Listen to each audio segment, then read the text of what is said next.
8 compañeros que murieron el 15 de enero de 1981, eran jóvenes. Todos estaban casados, todos tenían sus respectivas familias, todos eran profesionales, todos aportaban al país, todos eran extraordinarios esposos, excelentes padres, muy buenos amigos y fundamentalmente tenían un gran compromiso con esta tierra que los vio nacer. Todos ellos dejaron parte de su vida personal por dedicársela al país. Todos ellos quitaron tiempo a su familia por tener una participación activa en la construcción de un nuevo país, de una nueva nación. A Ricardo yo le he conocido cuando iban a Coane, pues Coana, ¿no? Coane era. Coana. Iban y yo le iba a esperar porque siempre jugaban pelota aquí en la calle y yo sabía la hora que iba a regresar mi hija, entonces iba a esperarle a la esquina. Y ahí él le acompañaba. Entonces, a un comienzo yo trataba de no encontrarse conmigo. Mi hija sola aparecía, entonces yo le recogía de la esquina para traerle a la casa. Ramiro Velasco era un economista brillante. No debió pasar él los 30 años, los 32 años, y tenía enormes méritos y sobre todo un gran compromiso con el campo popular. Recuerdo que él iba a las minas a dar cursos de economía política a los trabajadores en esta tarea de formación de cuadros, y él fue muy importante en la ampliación de la izquierda en el campo profesional. Con su familia era muy cariñoso, aunque era muy impaciente. No le gustaba que las chicas ensucien la ropa, las manos. Y esto también es un chiste, es para contarlo. Cuando íbamos, como éramos recién casados, no teníamos muchos ingresos. Yo trabajaba y él estaba acabando de estudiar. Íbamos a un colectivo de los antiguos y cuando le pisaban, como él fue oficial, tenía que andar impecable. Empezaba a cojear, se ponía mal cuando le ensuciaban la ropa. Él era una persona muy tierna, tremendamente cariñoso, con un excelente padre. Y bueno, yo siempre digo que era mi compañero en todo, ¿no? Ideológicamente, psicológicamente, si se puede decir así, ¿no? Él era una persona lleno de vida. Gonzalo Barrón, un arquitecto muy joven, de grandes cualidades. Yo lo conocí antes de arquitecto como dirigente universitario, era dirigente en Cochabamba, hijitas muy pequeñas cuando él murió, igual de una gran inteligencia, de una relación de pareja muy estrecha con su compañera, un hombre excepcional también.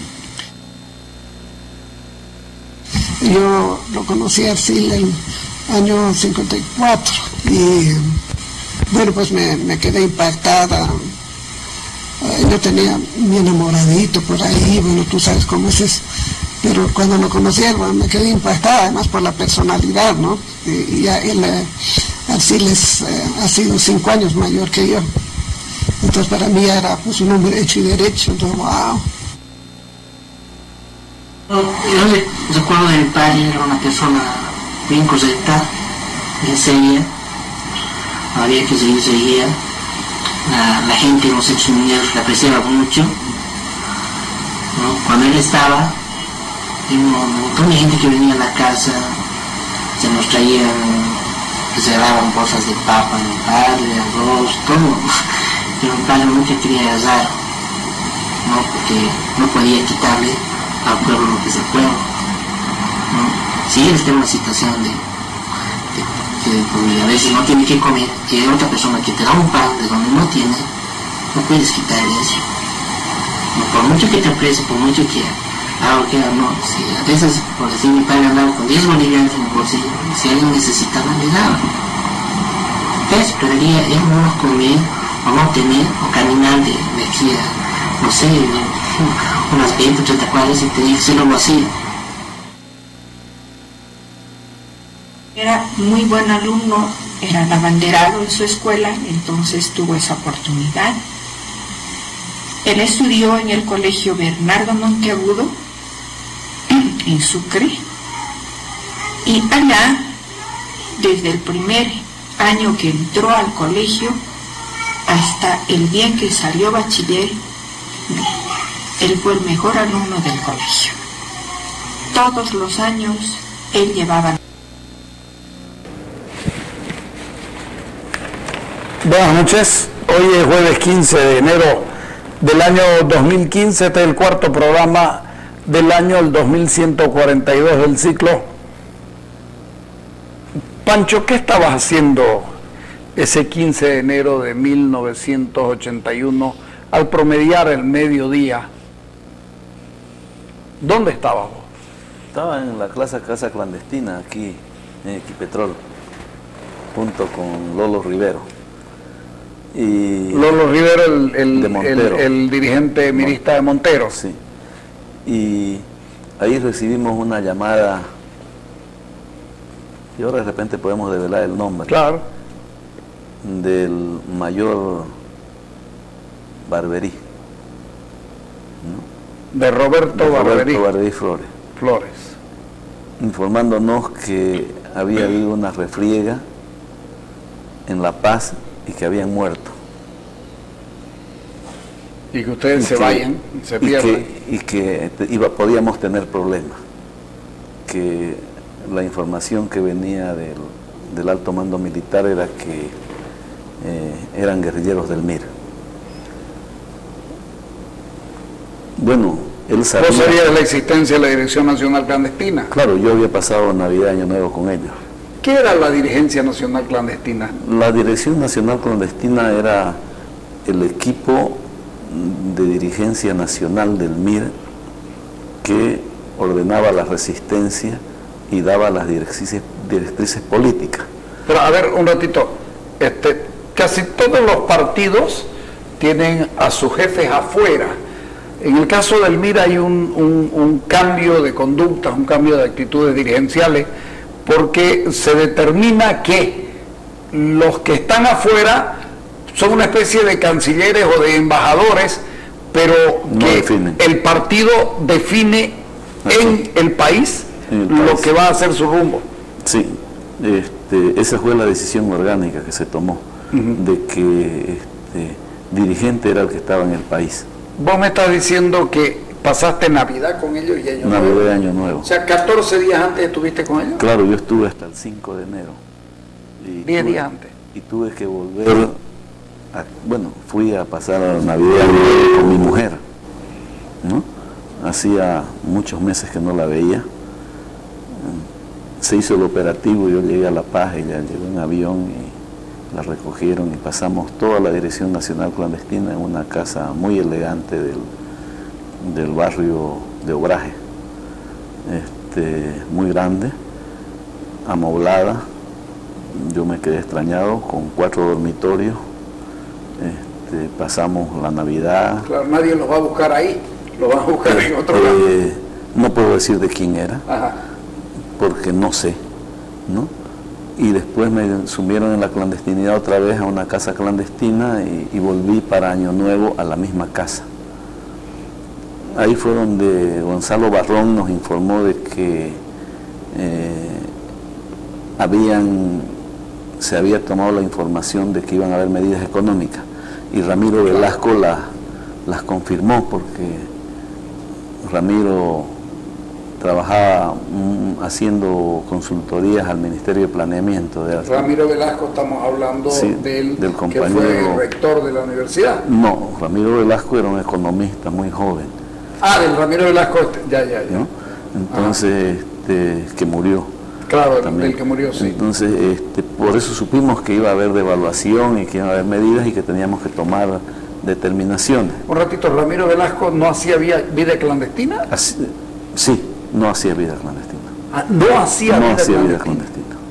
Ah, por eso me llamó la atención que digas, hacía consultorías para el ministerio, Y se movía. Y José Luis Suárez tampoco hacía vida clandestina. Se movían. Se movían. José Luis Suárez trabajaba en el Ministerio de Hacienda y Ramiro Velasco trabajaba en el Ministerio de Planeamiento. Estaban obligados por el partido a mantener ese trabajo porque era la mejor fachada. Y era la mejor forma de apoyarlo. Claro. Otro que no era clandestino en La Paz, pero que salió escapando de Oruro, de Jovija, fue Arcil Menacho. Yeah. Los demás eran clandestinos. Los demás eran absolutamente clandestinos. ¿Vos en La Paz no eras clandestino tampoco? Bueno, con los cuidados respectivos, ¿no? No salir a la calle, pero moverme con más libertad de poder ir en taxi de un lugar a otro, ¿no? Y ahí decidimos de que la reunión tenía que ser el 4 de enero. Entonces armamos el aparato de mi retorno para el 5. Porque era todo un aparato de... ¿Qué se decide en esa reunión del 4 de enero? Se decide que había que hacer una evaluación. Perdón, nos estamos olvidando de hablar de alguien que realmente tiene un tremendo valor, no como víctima, sino como militante y como testigo, Gloria Ardaya. A veces uno la pone a Gloria, la saca de este grupo y en realidad no hay que sacarla. La mataron ella es muchas parte, veces. claro, ella es parte fundamental de esto. ¿Ah? Si no, ¿quién contaba? Claro. O sí. sea, yo puedo decir ahora Claro. con certeza absoluta de que cuando empezó la refriega que tiraban de afuera hacia adentro, Pepe Reyes sacó un pañuelo. Pero, perdón, hay una cosa. Ninguno, yo tengo entendido que Ninguno estaba armado. la instrucción era que no podían tener armas y dos, Ni cortar uñas. sí, y tenían que tener la luz encendida todo Sí. el tiempo para que si alguien entra los vea que no están Que estaban haciendo movimientos durmiendo raros. y no estaban. Ya. Entonces, de tal manera que sacó el pañuelo y abrieron la puerta, de tal manera que no fue derribada la puerta, sino que entraron ellos y los tomaron, y un acto reflejo de cuidar la vida. Gloria se metió bajo la cama y vio cómo los mataban a los 8 y aguantó, y solamente cuando vino la Cruz Roja a recoger los cadáveres la sacaron a ella, ¿no? Entonces ella tiene mucho valor, Sí, claro. mucha capacidad de entrega tuvo, la sigue teniendo, tan inteligente como los que mataron, tan comprometida, tan socialmente sensible, ¿no? Tan mujer y tan cruceña. ¿Qué pasó ese 4 de enero? Se decidió que la movilización era muy difícil, que sacar gente a la calle habría que ver las posibilidades, ¿no? García Meza todavía estaba fuerte. Estaba muy fuerte, en cuanto tomen las medidas. Pero lo que sí se iba a denunciar. Entonces se hizo todo un aparato de denuncia y de que la gente vuelva a reunirse aún en contra de las medidas de García Meza, que se mantenía el toque de queda. O sea, que la gente se reúna en sus organizaciones sindicales y si se la podía sacar a la calle a un esporádico bloqueo, que se la saque. Aquí las condiciones eran demasiado adversas. Aquí dijimos, bueno, vamos a denunciar esto y vamos a la COT en la clandestinidad, y a los profesionales empezamos a decirles de que venían las medidas, y cuando fueron aproximándose las medidas fue cuando hubo la reunión del 15 de enero. Entonces, de ahí ya no salieron más determinaciones porque nos quedamos ¿Qué pasa sin dirección. después del 15 de enero? Bueno, o sea, nosotros rápido salimos a casa no clandestina, sino de familia, que nos pudieron acoger aquí. A Gloria la pusieron a salvo, no hubo dirección nacional clandestina, ¿no? Entonces, y por recomendaciones de los compañeros, porque Ramiro Velasco y Gonzalo Barrón habían venido alguna vez aquí a Santa Cruz y conocían una de las casas clandestinas, que era muy fácil después llegar a las otras. Entonces fue que decidimos salir al Brasil. ¿Es tu primera salida del país? No, porque entiendo que la vos, segunda. A la segunda, porque vos normalmente... Salí en septiembre, ajá, el 20 de septiembre y volví el 27 de septiembre al Brasil. ¿Del 71? Del 81. Y, no, pero ¿cuál es tu primer salida? Mi primer exilio, el 71. Al 71, por eso te digo. A la Argentina. Pero es muy poco también el tiempo, ¿te volvés? No, ese fue mucho más largo, fueron 5 meses, 6 meses, ¿no? Sí. Pero también no tenía más que 19 años, ¿no? Claro. Así que, pero aquí salí, y en la frontera encontré un compañero que iba a relevarlo a Ricardo Navarro, el flaco, que estaba o sea, Navarro estaba por salir del Navarro país. Tenía que venir a Santa Cruz y que lo podamos sacar al Brasil, donde era mucho más fácil salir, y entraba el compañero de relevo. De tal manera que cuando salimos los compañeros de relevo, el compañero de relevo estaba en Corumbá y fuimos a San Pablo en un auto por tierra con él, retornamos. Esa es lo duro de la circunstancia, ¿no? Pero me decís, se acaba la dirección clandestina y viene otra. O sea, viene otra. No, inmediatamente viene otra. Inmediatamente viene otra. Yo estuve solamente 24 días en el Brasil y volví. Ya. ¿No? Y volví porque era necesario por la conspiración. Estábamos en plena conspiración y estábamos manejando las relaciones con oficiales patriotas, así que tenía que volver. Este 15 de enero, dos cosas. La primera, ¿cuánto hay de cierto que la casa de la calle Harrington tenía que ver con una delegación extranjera? Sí, era de un alto funcionario de la embajada francesa. ¿Él sabía quiénes eran ustedes? Claro, claro que sabía. Y asumió el riesgo, tanto que creo que a las 48 horas tuvo que salir del país. Salió. Y la otra, ¿cómo se detecta la casa? ¿Cómo se detecta la casa? ¿Por delación? ¿Por investigación? ¿Por tortura? ¿Por qué?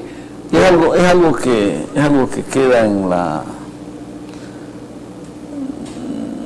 No se puede decir exactamente con precisión qué pasó, qué fue lo que pasó. Lo que sí podemos decir con precisión es quién pasó. ¿No? O sea, ¿dirigente campesino? Era un dirigente colonizador de los Yungas. ¿No? Y no quisiera decir el nombre, porque está vivo. No, sí. ¿No? Y lo hemos perdonado. No sabemos si fue una... ¿Él qué dijo? ¿Qué explicación dio? Explicó que lo habían torturado, pero no explicó por qué salió tan rápido. Porque después el partido hizo una investigación con un servicio de inteligencia de un país amigo y se desmenuzó todos los hechos. Entonces, él sí fue, o fue delator o bajo tortura, dijo, pero sí él fue el que dio las señales de dónde iba a realizarse ¿Qué tenía ese MIR del año 1981, 10 años después de su fundación, un 7 de septiembre, como para tener la capacidad de dotarse de una dirección clandestina, cosa que no había pasado con ninguno de los partidos tradicionales, de recomponer inmediatamente después de semejante cosa, de semejante hecho? Yo recuerdo muy bien ese 15 de enero de 1981 cuando todo el mundo se enteró, le dio a la gente una desazón terrible, porque se constató de que el gobierno de García Meza seguía dispuesto a matar. Había matado en la Central Obrera, ¿no es cierto? Y estaba dispuesto a seguir matando. Pasaban pocos meses del 80 al 81, julio del 1980, y no había bajado un ápice su nivel de violencia. El carácter represivo y criminal no lo había bajado, era lo único que conservaba. ¿Qué tenía ese MIR? Tenía mística. ¿Cómo se entiende eso, la mística? Tenía capacidad de entrega, tenía gente que estaba dispuesta a dar la vida por sus ideales, ¿no? Tenía gente que estaba dispuesta a arriesgarlo todo, al fin y al cabo a arriesgar sus hijos, que sus hijos se queden huérfanos, a que su mujer quede viuda. Todos eran casados. Todos eran casados. Todos eran casados. Entonces, y todos eran profesionales. El único que no era, los dos que no eran profesionales eran Arcil Menacho, que era un comerciante, y Artemio Camargo, pero que había estudiado Derecho en Sucre hasta tercer año. Explícame esto. Entre los muertos, Pepe Reyes, un policía. Y el que los llama a ustedes para darles la información, un militar. ¿Cómo logra el MIR abrirse en que, ojo, ya desde el año 1974 el MIR comienza a tener relaciones con militares? Y con policía. Y con policía. Entonces, cuando se decidió dejar algo que nunca hay que tomar, que son las armas, y este es un acto de contrición, se decidió buscar a quienes tenían las armas, que eran los militares,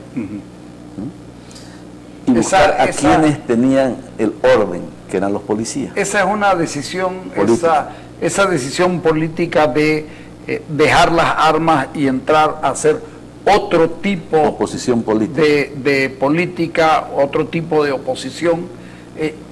¿Cuándo se da? ¿Después de la ruptura de la famosa cuarta temática?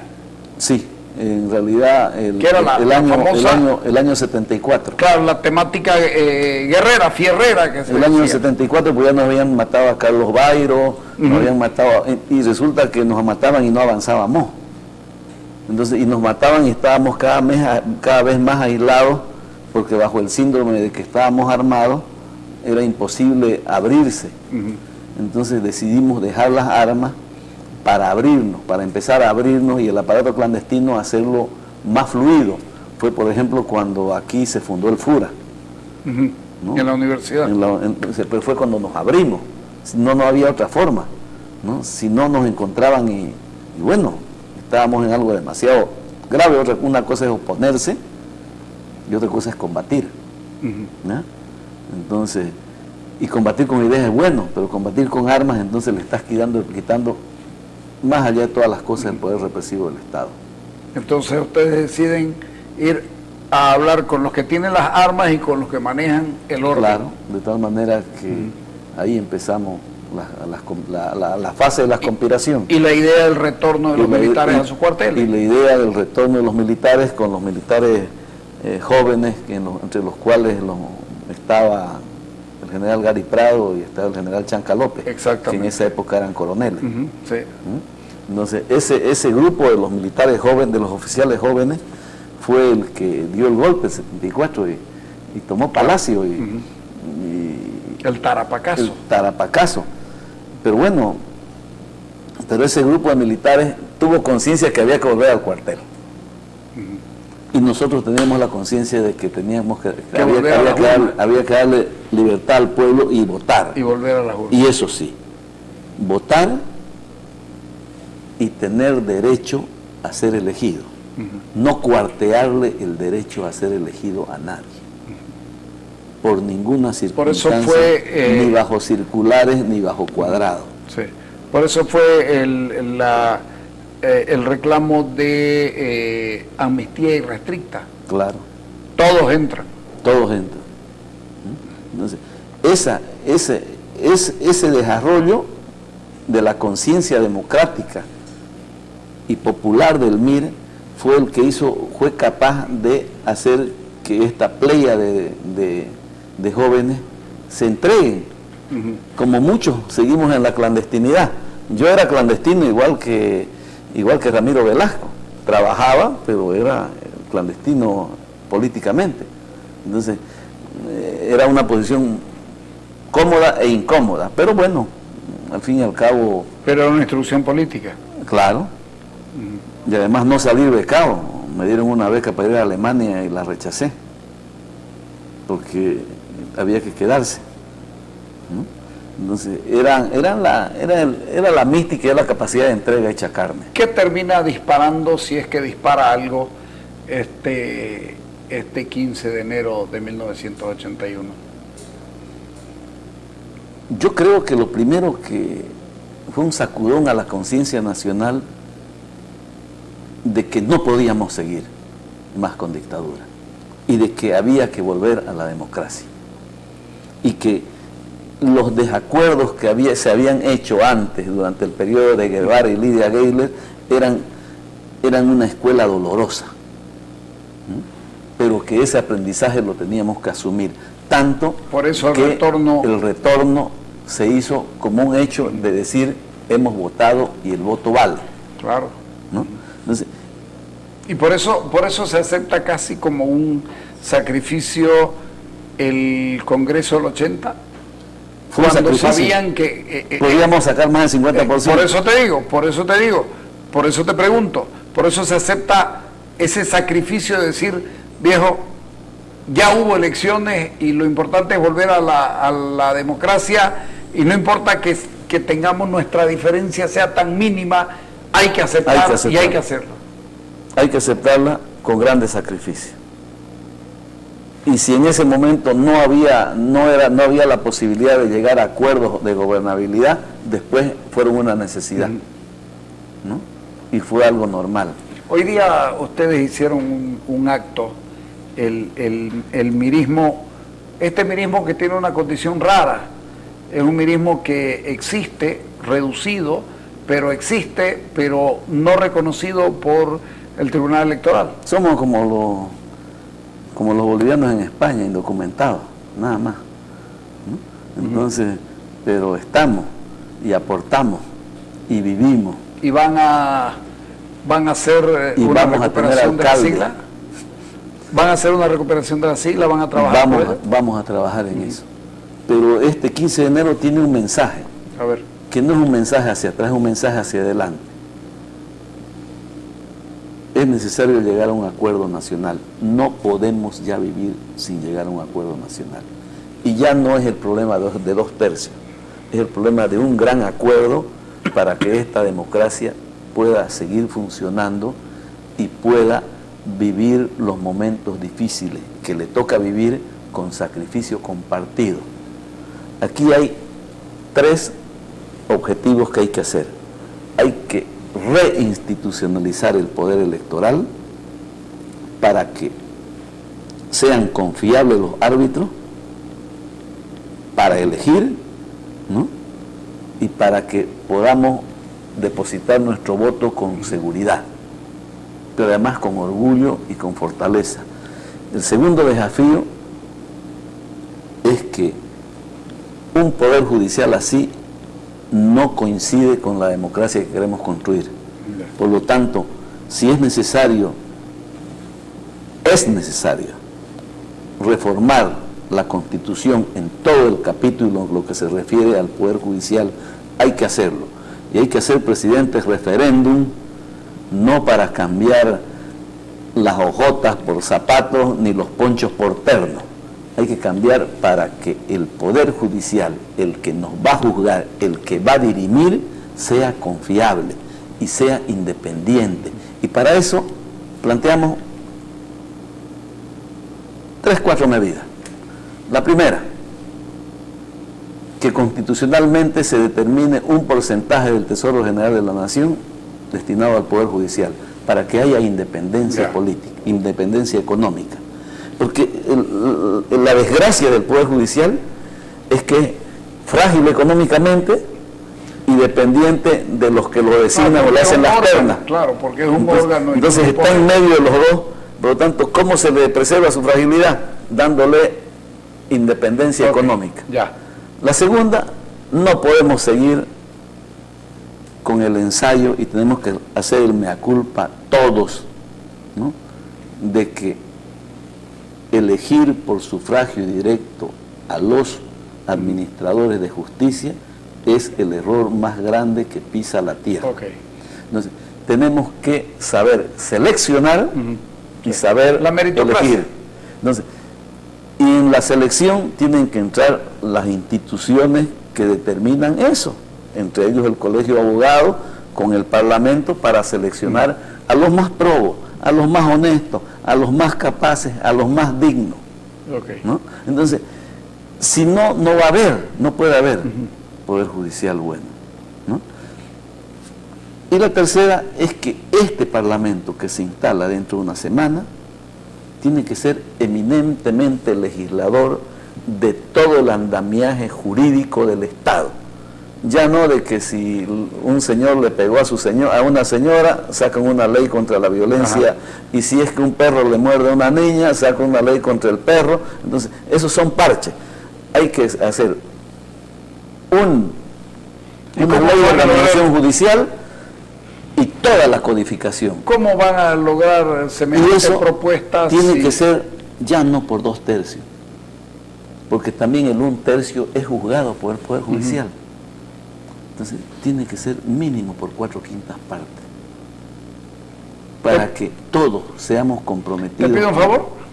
¿Lo tienen elaborado eso? Sí. ¿Podemos conversarlo más adelante? Claro. Ok, te agradezco por venir. Bueno, ¿Ya? Gracias. Vámonos al corte.